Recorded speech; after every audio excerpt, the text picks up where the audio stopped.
bonjour à tous, bienvenue pour ce nouvelle analyse de héros.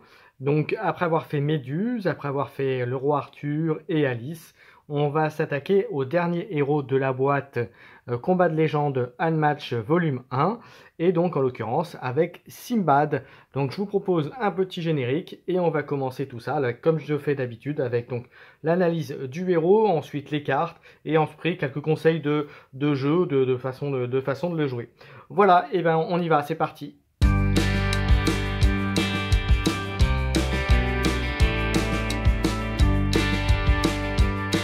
Allez, c'est parti, on va donc analyser Simbad, le quatrième héros de la boîte Unmatch Combat de légende volume 1, en faisant un petit rappel que normalement au début mai, enfin courant mai normalement, devrait sortir la première boîte, le Standalone, où vous aurez Bigfoot versus Robin des Bois.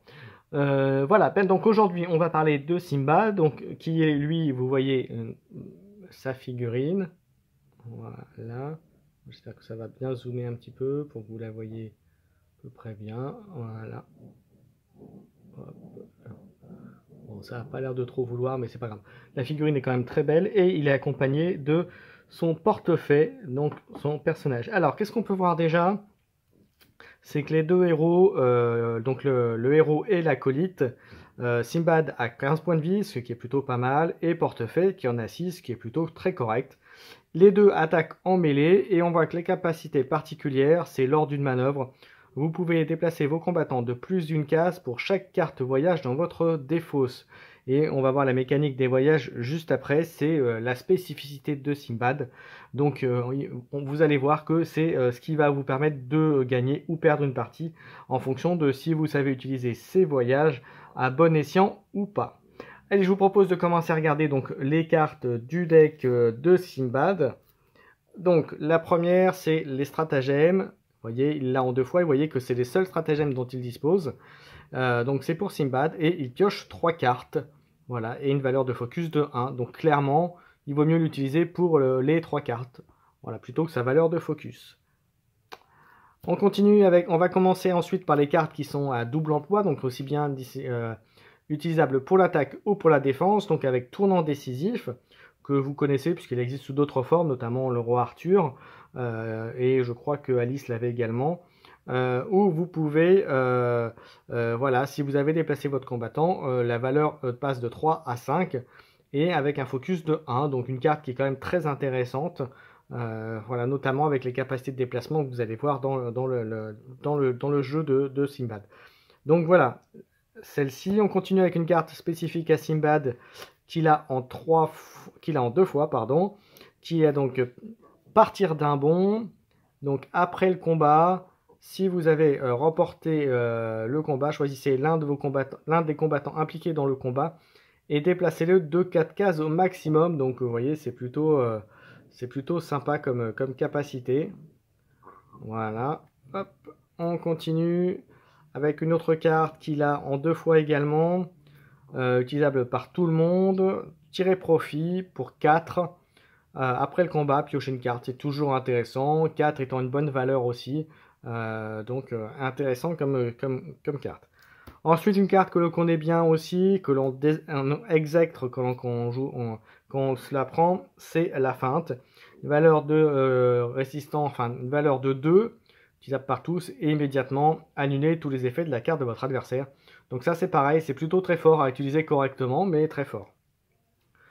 Ensuite, une carte qui est fait ciblable à l'attaque ou en défense, pareil, une valeur de 1. Vous voyez que les focus de Simbad sont plutôt légers, mais c'est pour compenser aussi les capacités de voyage qu'on verra juste après, puisqu'il a déjà des valeurs de boost pour les manœuvres. Alors, après le combat, donc pour un seul point, donc attention, c'est peut-être le gros défaut de la carte, c'est que vous allez défausser, que vous allez bloquer que 1 ou attaquer qu'à 1. Par contre, après le combat, piochez une carte, et si vous avez remporté le combat, piochez 2 cartes. Donc à utiliser à bonne connaissance, donc souvent vous ne piocherez qu'une carte. Mais attention, le défaut aussi, c'est que souvent vous allez quand même prendre des points de dégâts si vous êtes en défense. Donc à voir. Par contre, pour forcer l'autre à défendre, etc., ça peut être bien, même si ça n'a qu'une valeur de 1. On continue une carte qu'il a en 4 fois, donc c'est la grosse carte du deck de Simbad. enfin celle en tout cas qui est la plus courante, on va dire ça comme ça. 3 d'attaque pour Simbad et labeur et danger après le combat. Déplacer Simbad de 3 cases au maximum, donc c'est une carte essentielle pour Simbad. Voilà, c'est vous tapez, vous partez, donc c'est plutôt sympa. Ça protège votre héros. Voilà, vous tapez, vous cassez, vous vous mettrez hors de zone de votre adversaire ou hors de zone de distance aussi, hein, puisque ça vous permet souvent de changer de case et de couleur de case, donc sortir de zone et de la distance de portée de votre adversaire. Ensuite, on va passer sur les cartes d'attaque. Et on va commencer par la carte que vous avez en 3 fois spécifique à l'acolyte, à portefeuille. 3 de force, c'est assez classique. Mais par contre, après le combat, on pioche 2 cartes. Donc ça, c'est plutôt pas mal. Voilà. On continue avec une carte qui a en un exemplaire qui a un focus de 2. Alors que vous avez vu la plupart des cartes du deck Simbad n'ont focus de 1. Donc voilà, force de 5 et après le combat, piocher une carte, donc c'est plutôt très bien. Ensuite, on attaque les capacités des voyages, donc la spécificité du deck Simbad.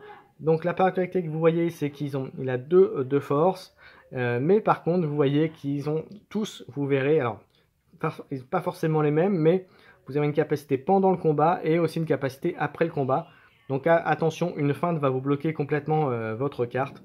Mais intéressant, vous voyez, pendant le combat, elle gagne +1 pour chaque autre cas de voyage dans cette défausse.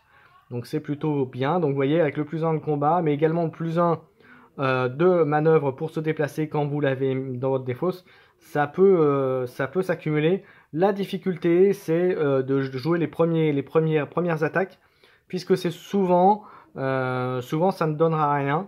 Et surtout, ça veut dire qu'il faut que vous ayez, vous, derrière, une bonne carte de défense pour pouvoir avoir le temps de vous enlever, de ne pas prendre trop de dommages en retour lorsque vous allez utiliser ces cartes. Je vous montre la suivante. Deuxième voyage. Lui, pareil, +1 en combat, mais par contre, après le combat, on déplace Simbad de 3 cases. Donc, vous voyez, pareil, intéressant. On continue. Voyage suivant. Voyage vers la cité du roi de Serendib. Pendant le combat, toujours un dégât. Et après le combat, c'est piocher une carte. Donc, vous voyez, c'est après le combat surtout que la capacité va changer. Donc là, on continue. Voyage vers la créature aux yeux comme des charbons ardents. Et là, votre adversaire se défausse d'une carte au hasard. Donc ça peut être très fort, ça peut forcer votre adversaire à faire des manœuvres, donc à piocher des cartes pour refaire sa main. Voilà, ça peut lui enlever aussi une carte très forte. Donc vous voyez, c'est une bonne compo. Ensuite, voyage suivant, voyage vers l'île qui était une baleine. Là, pareil, +1 en dégâts par carte voyage dans la défausse. Et aussi, Simbad récupère 2 points de vie. Donc 2 points de vie, c'est toujours ça de prix, comme on dit.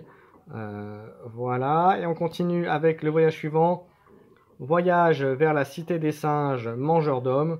Et là, on inflige 2 dégâts aux combattants adverses. Donc ça, c'est plutôt bien. C'est plutôt très bien même. Et enfin, la dernière. Et c'est pour ça que je l'ai mis en dernier, parce que son effet est énorme. Alors énorme, attends, il faut relativiser aussi, mais c'est une façon de récupérer des cartes en main, puisque vous piochez toutes les autres cartes voyage de votre défausse et ajoutez-les à votre main. Maintenant attention, ça a un défaut, c'est comme vous devez vous les récupérer en main, ce n'est plus dans la défausse, donc vous ne bénéficiez plus des boosts, mais d'un autre côté, vous pouvez les jouer. Mais attention, les cartes voyage, comme vous avez vu, ce ne sont que des cartes d'attaque. Donc si vous n'avez pas de carte de défense ou quelque chose pour vous protéger, attention à vous. Attention à vous, vous pouvez avoir le contre-coup derrière. Voilà, bien écoutez, on a vu la valeur du héros et de l'acolyte. On a vu un peu les cartes. Alors, les conseils. Pour l'avoir joué récemment contre Arthur, et je me suis fait allumer, parce qu'il a bien appliqué ce que j'avais dit dans la vidéo, c'est-à-dire à savoir, pas forcément se focaliser sur Arthur, mais jouer avec Merlin quasiment en personnage principal. Et moi j'avoue qu'avec Simbad j'ai pas assez attaqué, j'ai pas assez boubouité, et l'inconvénient que j'avais, c'est que j'avais eu des voyages en main mais j'avais pas forcément des bonnes défenses, et du coup j'ai eu beaucoup de difficultés à attaquer avec les voyages, et j'aurais dû peut-être essayer de le faire plus souvent, mais le danger c'était de me reprendre un gros coup d'Arthur derrière, d'avoir pas la bonne défense, et du coup très rapidement après avoir joué 1 ou 2 voyages, et ben j'étais pratiquement déjà à 10 points de vie, donc du coup forcément on réfléchit à 2 fois avant d'attaquer avec les voyages, et en ayant qu'un dans la défausse, pardon, donc bénéficier de +1 en dommages et +1 en mouvement, c'est bien, mais c'est problématique avec un Merlin qui est agressif et surtout, si vous vous rappelez, avec le stratagème très fort qu'il a qui fait qu'on déplace les héros de 3 cases. Donc voilà, ça m'a mis tout de suite dans la panade, comme on dit. Donc au final, le conseil que je peux vous donner pour Simbad, bah, c'est pas hésiter à attaquer. À attaquer avec une carte d'attaque et ensuite avoir une bonne carte de défense. Ne pas hésiter à aussi attendre que votre ennemi arrive vers vous et ensuite contre-attaquer et se mettre hors de zone. Ne pas hésiter aussi à utiliser portefeuille le plus souvent et j'ai envie de vous dire des fois attaquer juste pour le fait d'utiliser le voyage et d'optimiser les valeurs de combat pour forcer votre adversaire à défausser ses cartes, à utiliser ses cartes. Même si le voyage n'aura pas d'effet, mais au moins l'adversaire aura défaussé sa carte, sa fin, tout genre de choses. Donc voilà, ne pas hésiter à bouger là-dessus, utiliser le mouvement au maximum, chose que moi j'ai pas beaucoup fait, j'avoue, contre mon match contre Arthur, parce que je prends comme référence, puisque c'est la dernière partie que j'ai effectuée avec Simbad. Mais en tout cas, ça peut être un héros très intéressant, à mon avis très difficile à jouer correctement. Au contraire peut-être de Alice et de Méduse, et encore quoique.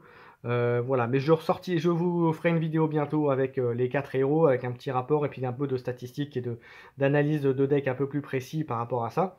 Mais en tout cas, voilà. En tout cas, Simbad est un personnage qui, à mon sens, peut être très fort, peut s'arriver très fort, comme tous les 4 personnages de la boîte, hein, d'ailleurs. Mais simplement, il est peut-être plus difficile à appréhender que les autres parce qu'il y a cette notion de voyage et d'utiliser correctement, de déplacement, de choix tactiques, peut-être plus important aussi. Voilà, puisque vous avez des héros qui sont que de mêlée. Alors on peut dire ça aussi d'Alice, mais Alice elle a d'autres choses pour compenser. Mais voilà. Voilà, donc en tout cas au final, Simbad, un bon héros qui demande de la maîtrise et j'espère que vous arriverez à le maîtriser. Et puis voilà, j'en ai terminé. J'espère que cette vidéo vous aura plu. N'hésitez pas à commenter, à liker, à vous abonner, à mettre des commentaires. S'il y a un contenu particulier que vous souhaiteriez voir sur un match, n'hésitez pas. Vous aurez bientôt sur la chaîne des rapports de bataille d'un match sur des parties que l'on fera donc sur Tabletop Simulator. Oui, pour l'instant, à défaut de pouvoir le faire en physique, on va le faire là-dessus. Je pense vous faire aussi un tuto, un petit explicatif de comment utiliser justement le Unmatch sur Tabletop Simulator afin que vous puissiez nous rejoindre et jouer avec nous. Et puis, bah, je vous donne rendez-vous bientôt. Amusez-vous bien et puis prenez soin de vous. Ciao, ciao!